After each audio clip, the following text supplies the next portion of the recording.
अब तक हमने क्वेश्चन नंबर 4 तक कर लिए हैं। अपना एक्सरसाइज 2.1 का नेक्स्ट क्वेश्चन क्या है? नेक्स्ट क्वेश्चन है कि यदि A cross B is equal to A cross B के सारे एलिमेंट दे दिए और हमें पूछा है ए और बी।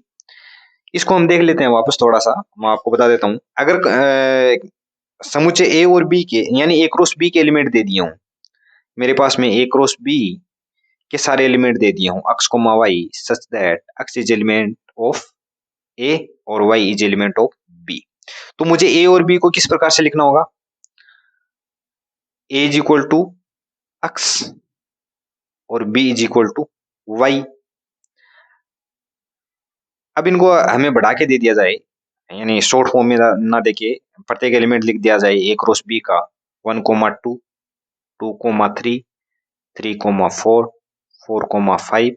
मैं अपने मन से लिख रहा हूँ, कुछ भी हो सकता है, A comma B, B comma C, A comma D, कुछ भी हो सकता हो। तो हम ए और बी किस प्रकार से लिखेंगे? क्योंकि ये हमने ए क्रॉस बी की परिभाषा लिखते समय क्या लिखा था कि अगर ए क्रॉस बी के हम एलिमेंट लिख रहे हैं तो उसमें क्या होगा? क्रमित युग्म का पहला एलिमेंट किसका होगा? समुच्चय ए का होगा, और क्रमित युग्म का दूसरा घटक किसका होगा? बी का। इसी प्रकार से इसमें ये पहला घटक ए का, दूसरा घटक बी का, पहला घटक ए का, दूसरा घटक बी का, पहला घटक ए का, दूसरा घटक बी का, पहला घटक ए का, दूसरा घटक बी का। तो मैं सेट ए को किस प्रकार से लिख सकता हूँ?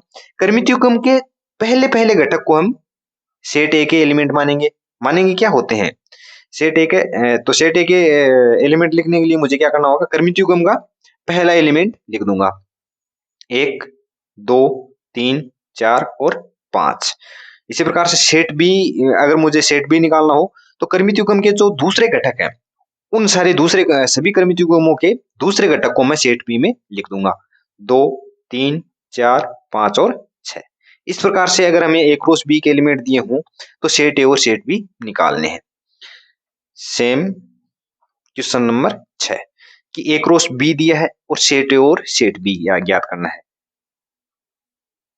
तो set A is equal to क्रमित युग्म का पहला घटक सेट ए में आएगा, तो ये लो जी ए। सेम ए, रिपीट नहीं करना, समुच्चय लिख रहे हैं तो किसी भी अवयव को रिपीट नहीं करना है।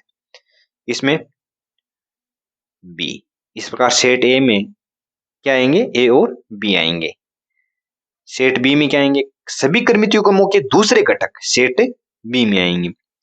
तो दूसरा, पहले क्रमित युग्म का दूसरा घटक x, दूसरे क्रमित युग्म का दूसरा घटक y, तीसरे क्रमिक युग्म का दूसरा घटक x, लेकिन वो हम लिख चुके, रिपीट नहीं करेंगे।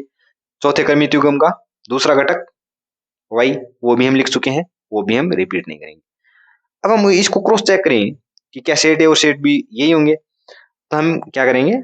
ये ए ले लिया, ये बी ले लिया, इसमें ए और बी आ गया और इसमें एक्स और वाई आ गया। अब हम ए क्रॉस बी लिखेंगे, क्या ये यही अपने पास में ए क्रॉस बी प्राप्त होगा?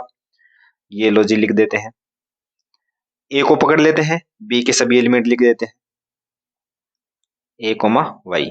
अब बी को पकड़ लेते हैं और बी के सभी एलिमेंट्स के साथ में इसका क्रमित युग्म बना देते हैं।